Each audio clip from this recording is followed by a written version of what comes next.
Allô Maud, comment vas-tu? Ça va bien, toi? Oui, ça va. Est-ce que votre examen était difficile? C'était exactement la même chose que tu nous avais montré. Oh, vraiment? Ouais, ça fait que c'était super facile. Oh, wow, c'est bien. OK, so, ça, c'est la question numéro un de la fiche, je pense la fiche 8, la question obligatoire, donc qui est pour demain. Et ça porte sur un nouveau chapitre qui s'appelle la dualité. Donc, je vais essayer de vous expliquer le concept à travers l'exemple, comme il est à rendre demain. Et puis, on pourra peut-être le samedi, si vous voulez, on peut regarder d'autres exercices de la même fiche pour mieux approfondir. Euh, donc, voici le problème. Il appelle le problème de l'agriculture. C'est un problème de maximisation. Il y a trois contraintes, non, quatre contraintes. Euh, je vais les noter. Une, deux, trois, quatre. Et les contraintes de non-négativité. Euh, on veut maximiser la fonction z égale à 100x1 plus 200x2 avec les contraintes suivantes. Et à la première question, monsieur nous demande d'écrire le programme dual. Donc ça, c'est la première fois que vous entendez le mot dual. Et le programme que monsieur nous a donné au départ, c'est ce qu'on appelle dans le cours le programme primal. Le primal, c'est toujours le programme initial. Et quand on a le programme primal, on peut construire ce qu'on appelle le programme dual. Et je vais vous donner les règles ou les formules qu'il a données dans le cours pour construire ou pour trouver le dual à partir du primal. Donc, première règle. euh, donc, ici, on veut trouver le dual. Si le primal est un problème de maximisation, le dual sera un problème de minimisation. Et si le primal est un problème de minimisation, le dual sera un problème de maximisation. Donc, ça, c'est facile. Si vous voyez max, au départ, vous changez en min. Si vous voyez min, vous changez en max. Alors, la fonction objective s'appelle ici z. Dans le cours, monsieur utilise la lettre W pour la fonction objective du dual. Donc, je vais garder W. Mais vous pouvez aussi l'appeler Z parce que souvent, il change. Tantôt, il écrit Z, tantôt, il écrit W, mais c'est pas important. Donc, je vais écrire W. Et euh, la fonction objective ici s'écrit 100x1 plus 200x2. Donc, nous, ce qu'on doit faire, c'est de trouver les variables du dual. Alors, ici, les variables du primal sont x1 et x2. Donc, je vais écrire variable du primal. On en a deux, c'est x1 et x2. Et pour trouver les variables du dual, il faut regarder les contraintes. On a combien de contraintes? Bien, on a quatre contraintes. Chaque contrainte va donner lieu à une variable du dual. Donc, la première contrainte va donner lieu à une variable qui note y. Donc, les variables du primal, il les appelle x. Et les variables du dual, on va les appeler y. Donc, j'aurai y1 pour la première variable du dual. Donc, ça, ce sont les variables du dual. La deuxième contrainte donne lieu à une variable qu'on va noter y2. La troisième contrainte donne lieu à une variable que j'appelle y3. Et la quatrième contrainte donne lieu à une variable qu'on appelle y4. Donc, vu qu'il y a quatre contraintes au primal, il y aura quatre variables au dual. OK. Donc, je sais que dans ma fonction objectif, j'aurai W égale à quelque chose y1 plus quelque chose y2 plus quelque chose y3 plus quelque chose y4. Voyez, ici, vous avez 100x1 plus 200x2. Ça, c'est pour le primal. Et il faut que je trouve les chiffres qui vont multiplier les variables pour obtenir la fonction objective du dual. Eh bien, ces chiffres, ce sont les seconds membres du primal. 150, 440, 480 et 90.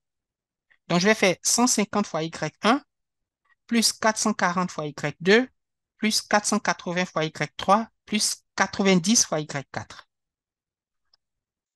Et donc, j'aurai 150 Y1 plus 440 Y2 plus 480 Y3 plus 90 Y4. Et ça fait le W, c'est la fonction objectif du dual. OK. Donc, je reprends. La première étape, c'était de changer le max en min. La deuxième étape, vu que j'ai Z, je vais appeler W l'objectif du dual. La troisième étape, c'est de trouver les variables du dual. Il y en a quatre. Pourquoi? Parce qu'il y a quatre contraintes. Il y a quatre contraintes au primal, il y aura quatre variables au dual. Et je les appelle Y1, Y2, Y3, Y4 parce que je réserve la lettre X pour les variables du primal. OK. Maintenant, il nous faut écrire les contraintes du dual et on aura terminé pour la première constrainte, pour la première question. Donc ici, il a mis sujet A, donc ça va être les contraintes. Euh, pour écrire les contraintes du dual, on aura quelque chose Y1 plus quelque chose Y2 plus quelque chose Y3 plus quelque chose Y4.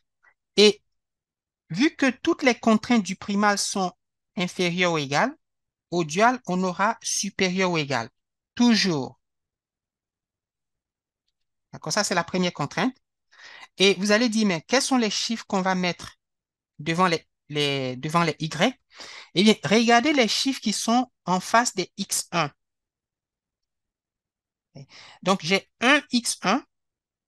Donc, je vais écrire ici un Y1. J'ai 4X1.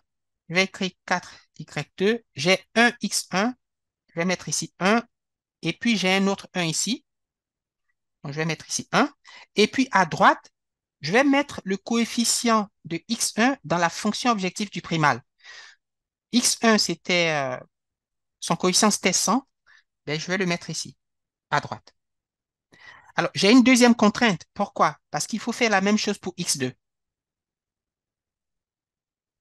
N'est-ce pas? Donc, j'aurai Y1 plus Y2 plus Y3 plus Y4 supérieur ou égal à quelque chose. Et les chiffres en avant des variables, c'est... je regarde seulement les coefficients de X2. J'ai 1, j'ai 2, 4. Et puis, regardez la quatrième contrainte. Il n'y a pas de X2. Fait que le coefficient de X2 est 0. Donc ici, je mets 0. Et puis, le second membre, ça va être le coefficient de X2 dans la fonction objectif du primal, qui est 200. Et j'ai des contraintes de non-négativité ici, X1, X2 supérieur ou égal à 0. Eh bien, je fais la même chose pour les variables du dual. Donc, j'aurai Y1, Y2, Y3, Y4 non négatifs. Donc, ils sont tous supérieurs ou égal à 0. Et voilà le programme linéaire du dual. On a répondu à la première question. Donnez le programme dual de ce primal. Voilà le dual. Le primal est un problème de maximisation, le dual est un problème de minimisation. Quelle est la fonction objectif? Je, je vais peut-être l'écrire en une seule ligne.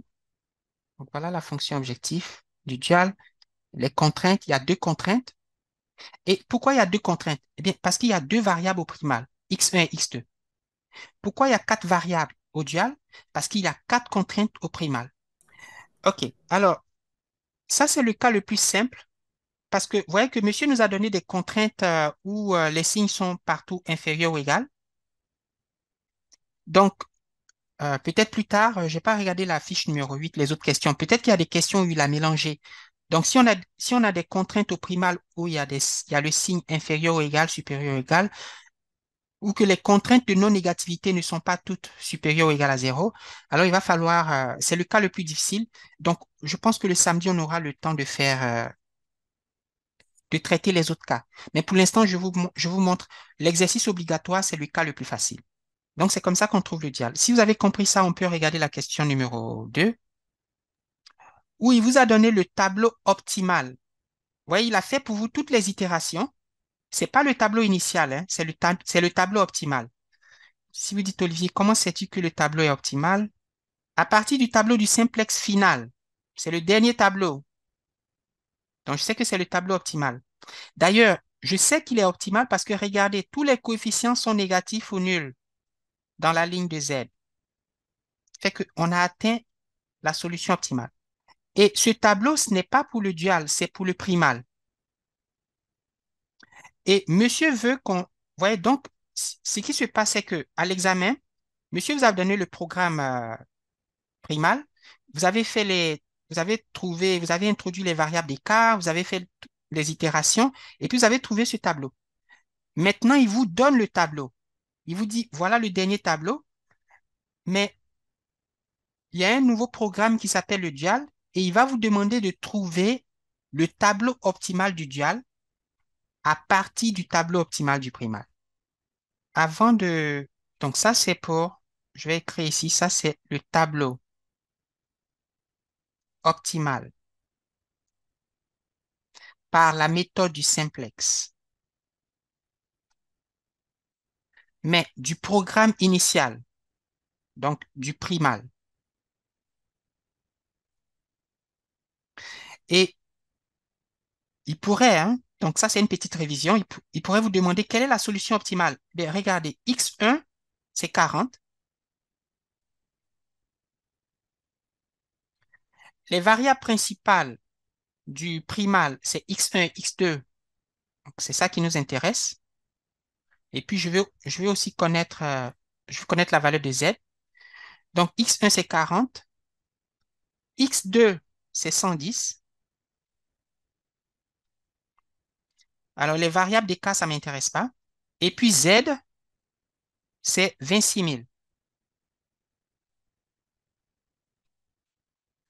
Alors, si vous voulez vérifier que le tableau que monsieur vous a donné est vraiment optimal, donc on l'avait fait la dernière fois, ben, prenons la fonction objective du primal qui dit 100x1, donc on va faire 100 fois 40, n'est-ce pas? Plus 200x2, plus 200 fois 110.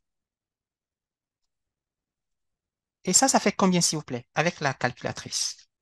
Ça fait 100 fois 40 plus Oui, 200 fois 110, 26 000. 26 000. Mhm. Formidable. OK. On n'a pas encore répondu à la question, mais c'est juste pour faire un petit rappel par rapport à ce qu'on avait fait la dernière fois. Donc, comment extraire les informations du tableau optimal? Puis Alors, justement, Olivier, dans un examen, est-ce que tu crois que ce serait quelque chose justement qu'il faudrait qu'on vérifie juste pour oui, faire sûr? Est-ce que ça peut être un piège dans l'examen justement qui disent, admettons, ah, voici le tableau final du simplex, mais qu'on se très, rend compte qu'en vérifiant, c'est pas. très bien, c'est ça. Et tu vois, on Ouais. a deux vérifications. Première vérification, tous les chiffres sont Ça peut être négatifs ou négatif. nuls. Et puis, Oui. deuxième vérification, la valeur qu'on trouve pour les variables, Mhm. quand on remplace dans le Z que monsieur nous a donné, ça donne exactement le chiffre que le simplex nous a Ouais. donné. Fait que là, on est sûr. C'est bien. OK, Mais parfait. on n'a pas encore répondu. Monsieur nous dit en déduire Mhm. euh, le tableau du simplex final du programme dual. Et ça, c'est quelque chose qui est extraordinaire parce que sans même faire le tableau initial avec toutes les affaires compliquées qu'on a fait la dernière fois, on va pouvoir recréer le dernier tableau du dual à partir du dernier tableau du primal.